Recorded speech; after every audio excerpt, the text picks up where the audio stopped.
How are you? How are you? Are you there?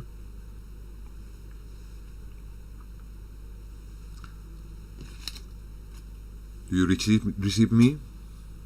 Do you receive me? Are you there?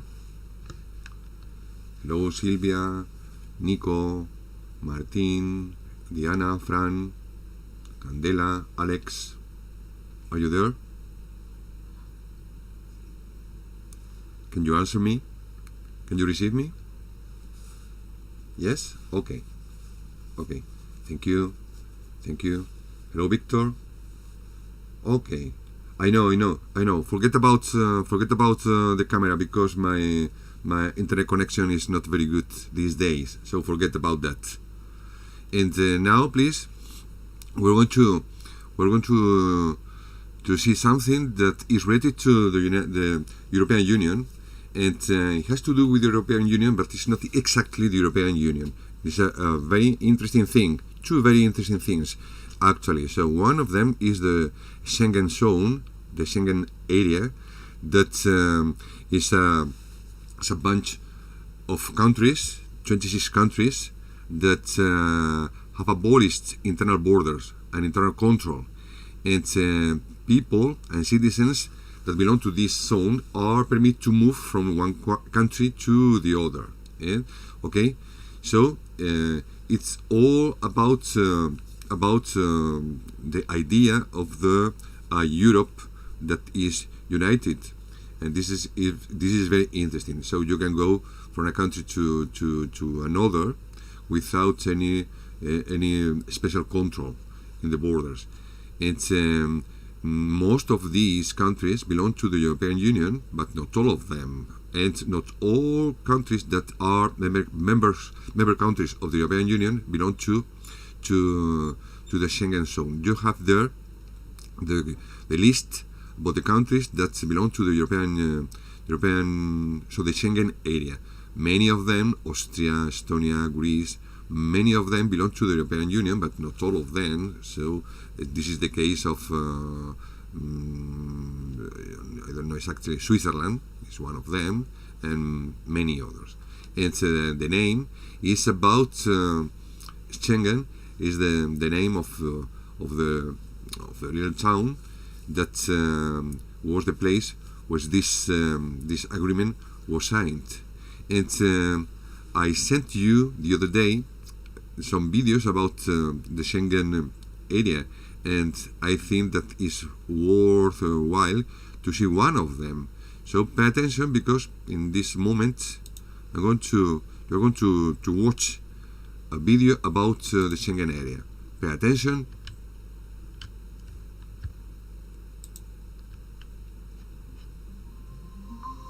History of the Schengen area. How the Schengen area was established and its enlargement through years. Stand March 2016.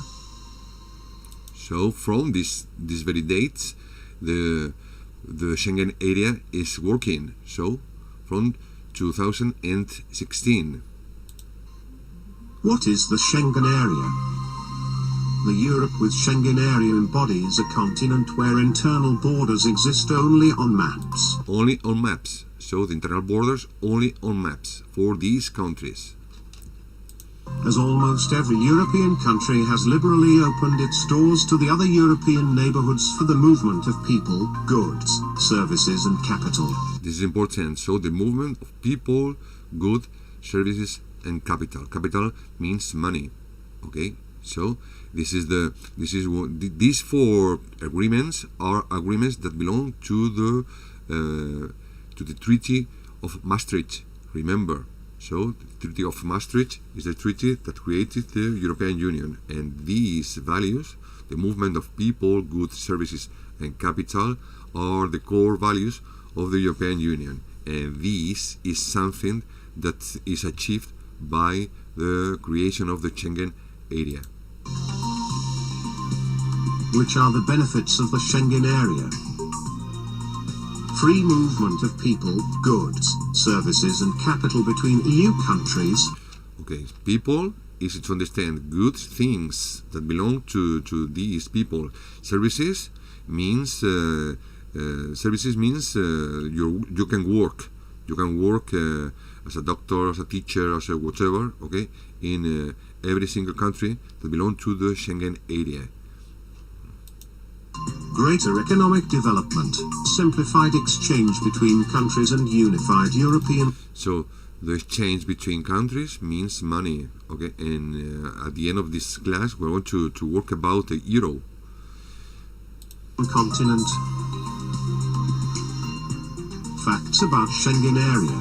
Currently the Schengen area consists of 26 European member countries. So 26 European member countries. 2. Schengen external borders are over 50,000 kilometers long, consisting of 80% sea and 20% land. 3. Hundreds airports and maritime ports. 4. Land crossing points. 5.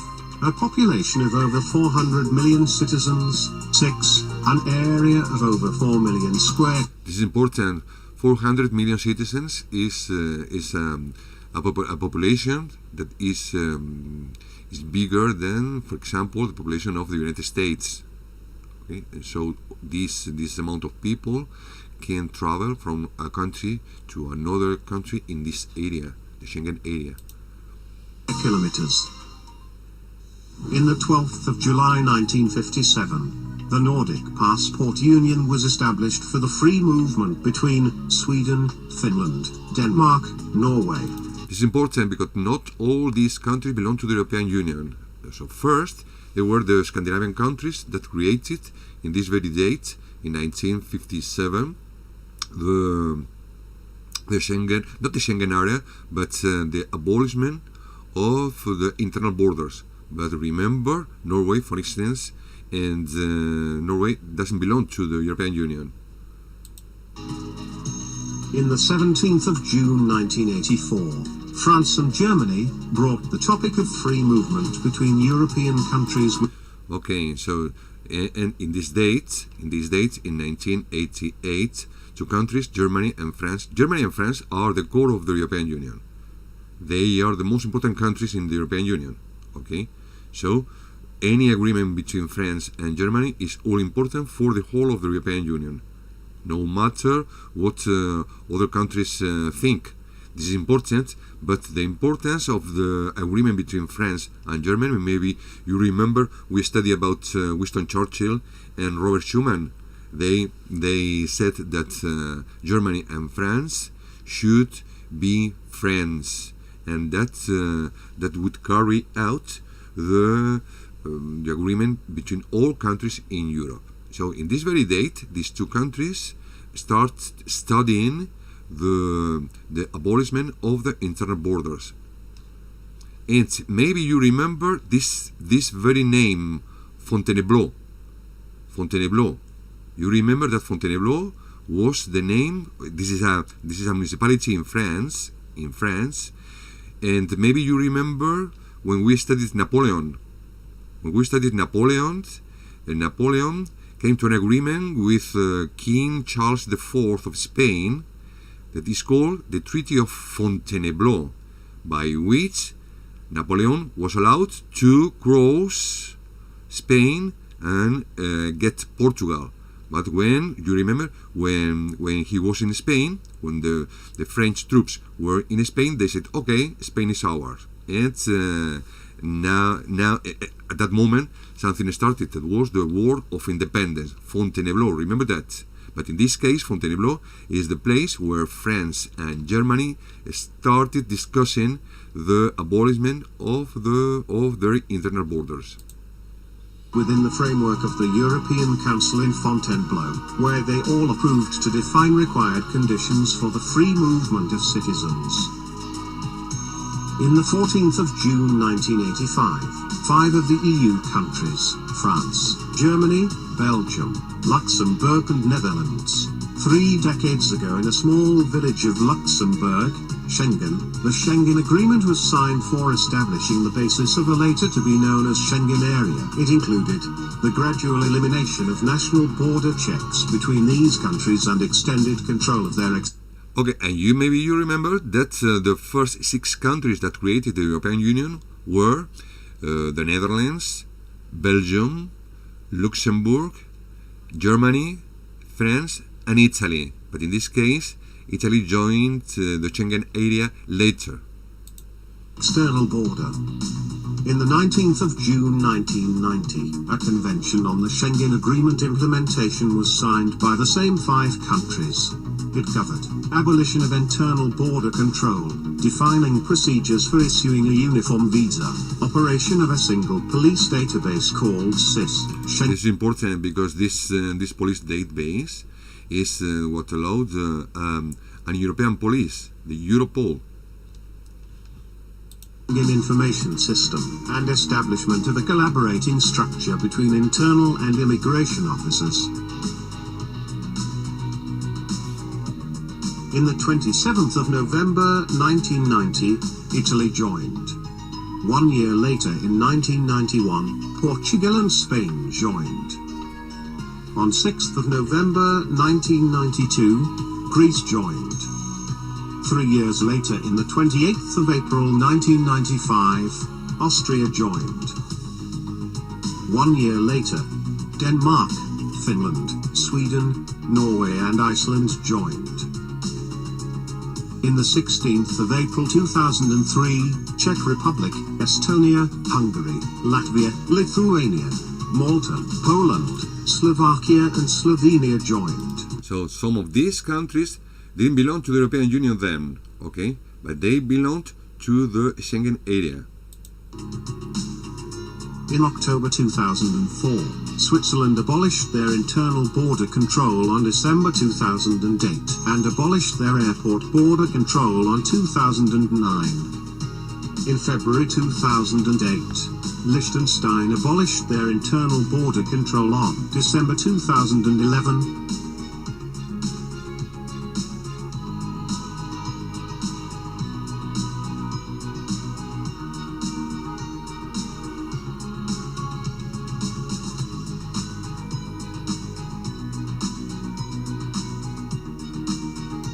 That's important because this very map, you have it in your notes. So you can see all these countries, these green countries, in green, all of them belong to the Schengen area. This is the Schengen area. Okay, and you have here the UK and Ireland. They belong today to the European Union, but they don't belong to the Schengen area. And so you have here Croatia, Romania, and Bulgaria. They are 3 member countries of the European Union, but they don't belong to the Schengen area. And the same can be said about Switzerland. Can you see here? This is Switzerland, and Switzerland belongs to the to the Schengen area, but not to the European Union, as you know.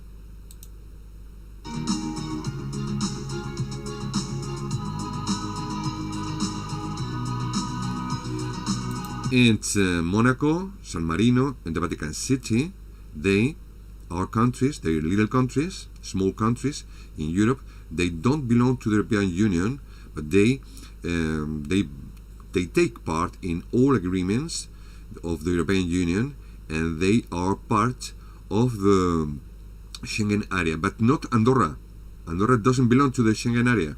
So you want to go to Andorra, you have to submit to check borders there.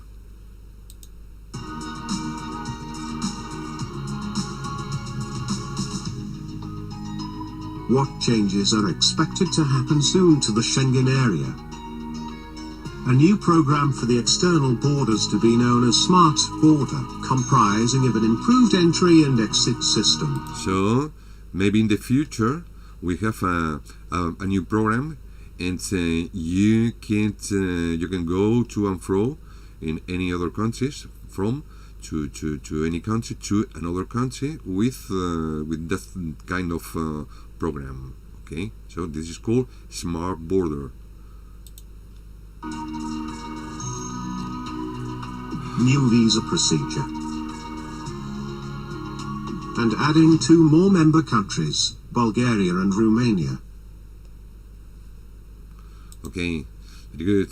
Now please, you have to go back to your notes, and I need your your participation here.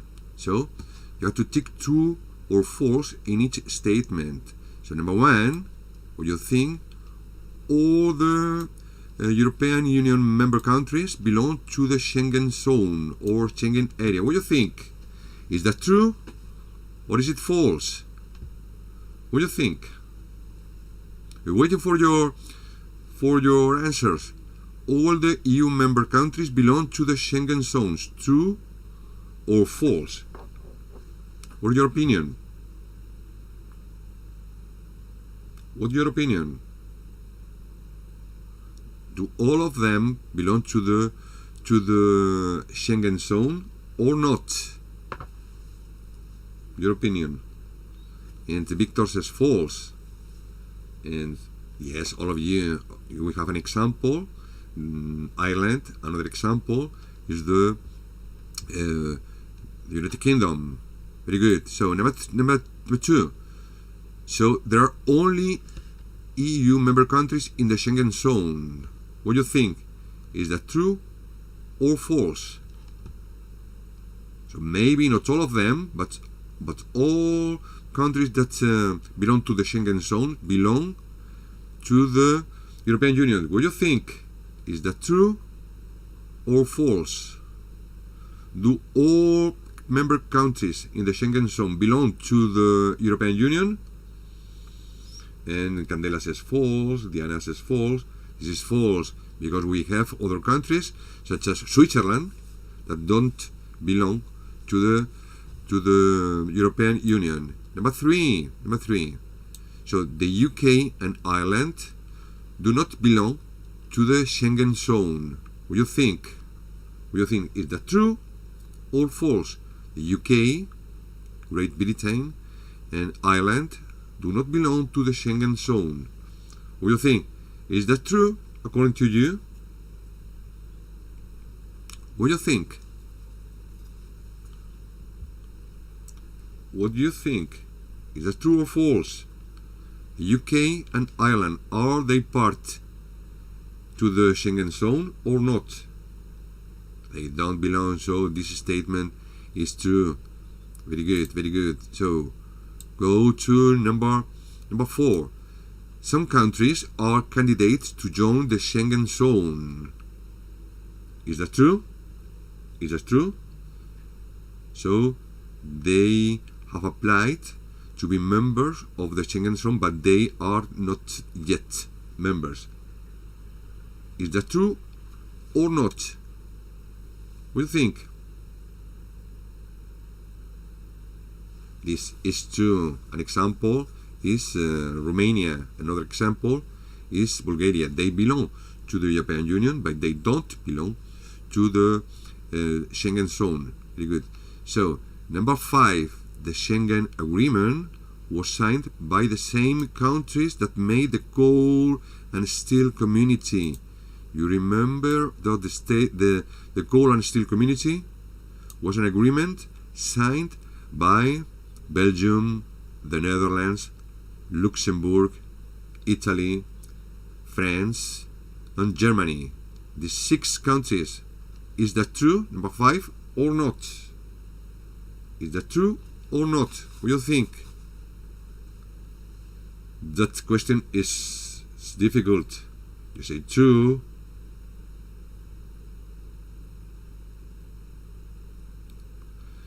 And that's true, but not in the beginning. The beginning, Italy didn't sign the Schengen Agreement. Italy joined later, as Spain did. Number 6, people coming from everywhere can move freely in the Schengen zone. What do you think? Because you may think that it is one thing to belong to a member country, and it's different if you come from the United States, for example, or if you come from Nigeria. Is that true or not? Number 6, this is very important. Imagine you are an immigrant coming from Morocco. Can you move freely in the Schengen zone or not? Number 6. What do you think? That's difficult. So imagine I'm a Spanish citizen. I can move freely. But imagine I'm married to an Argentinian woman. Would my wife move freely through the Schengen zone? No, you're wrong. No, you're wrong. No matter your country, if you are in the Schengen zone or area, you can move freely, no matter your country. If you are a Mexican or you are an American, you can move freely there. And this has brought some problems with the immigration. Okay, that's why in some cases these borders have been put again. So no, this sentence is true. It's true. And finally, Schengen is a small town in Luxembourg. What do you think? What do you think? Is that true or not? Schengen. What is the name of the country? What's the name of the country to which Schengen belongs? Is that true? Maria says true. And Diana says true. And yes, that's true. And here you have now the name of the countries that are part of the Schengen zone. And you have non-European Union countries, number 1, 2, 3. So, what's the name of the country number 1? Country number 1. What's the name of this country? That belongs to the Schengen zone, but this is not a European Union country. Number 1. What's the name for this country? Number 1. You know it? You know the name for the country number 1? Do you? Country number 1. This is a country, very good, that belongs to the Schengen area, but not to the European Union. Very good. And number 2 is Norway, as you know. Number 3, Switzerland. Very good. And we have candidates to belong to the Schengen area, and you have here number 4, 5, 6, and 7. And now I'm asking for the name of this country. It's an island. Number 7. Can anybody spot the name of this country? Number 7. Number 7. This country. No, Norway, no. Number 7. Does anybody know the name of this country? This is, but in English, Fran, in English, Victor, in English. Cyprus, very good, Candela, very good. And we have European Union countries, number 8 and 9. You know, number 8 is Great Britain, the UK, and number 9, you know the name? Number 9? The name of country number 9. Country number 9. You know the name? You?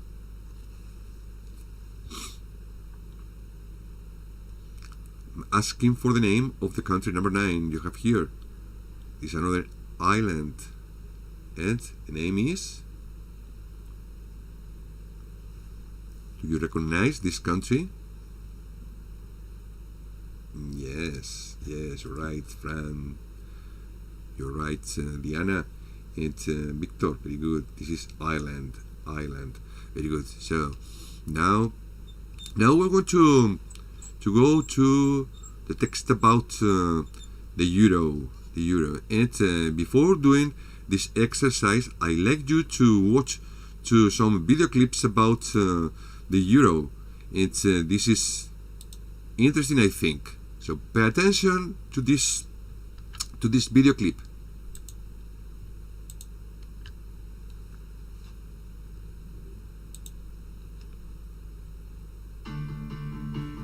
the past, each country of the European Union had its own money. Today, 19 countries of the Union have the same money, the euro. 90 countries, okay? 90 countries of the European Union. And the same as with the Schengen area. Some of them belong, many of them, most of them belong to the European Union, but not all of them.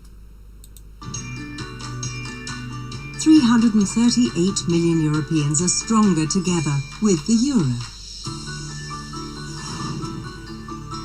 But who looks after the euro? It's the European Central... This is the central bank, the European Central Bank, okay? And this building, this institution, is set in Germany. Bank and the central banks of the euro area countries. They issue euro banknotes. The European Central Bank is located in Frankfurt, Germany. Frankfurt, okay? Frankfurt.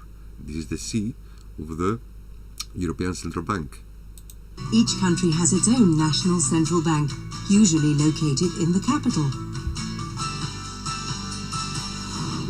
All the banknotes show windows or doorways on the front. This is important because the banknotes show doors, gates, or windows, or maybe bridges, and they symbolize the open mind of the European Union and the agreement between countries. And bridges on the back. Some of them are old, some modern. Because banknotes are valuable, criminals try to forge them. But it's easy to tell whether a euro banknote is genuine. You just have to do 3 things. Feel, look. So we have to be very careful for our banknotes not to be forged, not to be fake. And tilt. So it's not hard to check the banknotes. Now let's have a look at the coins. They have a European side that shows a map of Europe. And they have a national side showing a famous person or building or symbol. So, but the coins, all coins are different. So each country has one side of the coin that is its own. So there is a Spanish coin, an Italian coin, okay? Because on one part you can see the symbol of one country. Now you know. So this is the Spanish euro, and this is the Maltese euro. It's I don't know many of them. I think this is the Italian euro. Okay, good. So come and play the Euro Run. The more you know about the euro, the more points you'll get. Play online at newerobanknotes.eu. The euro, our money. Okay, very good. So, if you liked this video clip, wait and see the next. Wait and see the next. This is interesting. So, euro banknotes.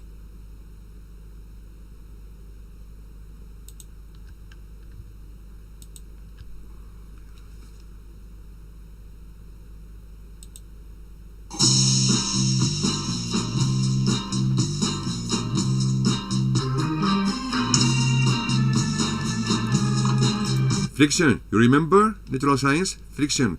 Friction is something that can finish anything. Okay, so our banknotes had to be resistant to friction.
banknotes, made to last.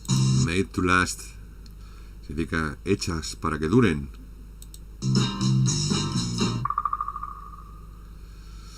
So, very good. Now, please go to your notes.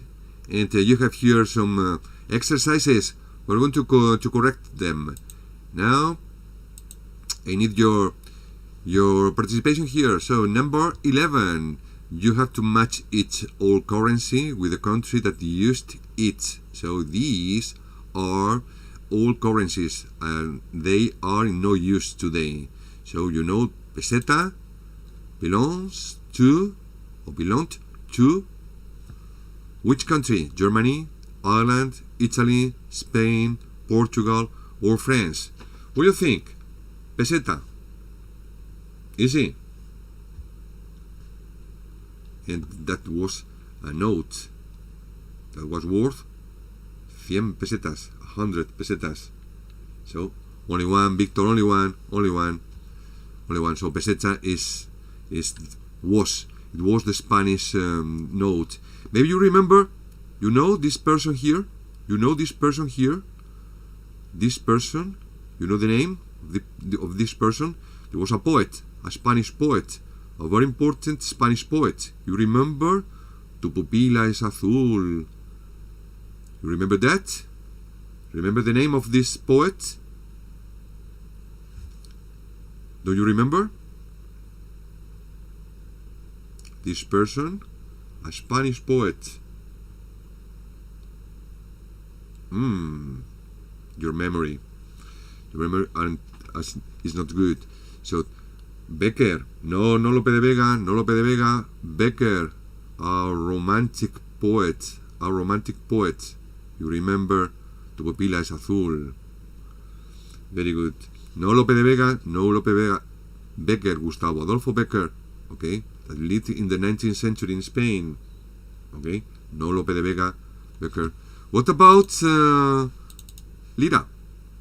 That was the coin, the currency of Germany, Ireland, Italy, Portugal, France. You know, lira was the name for the old currency of which country? Lira. Yes, Italy. Irish pound is Ireland. Franc is France. What about the scudo? Scudo was the old currency of what country? The scudo.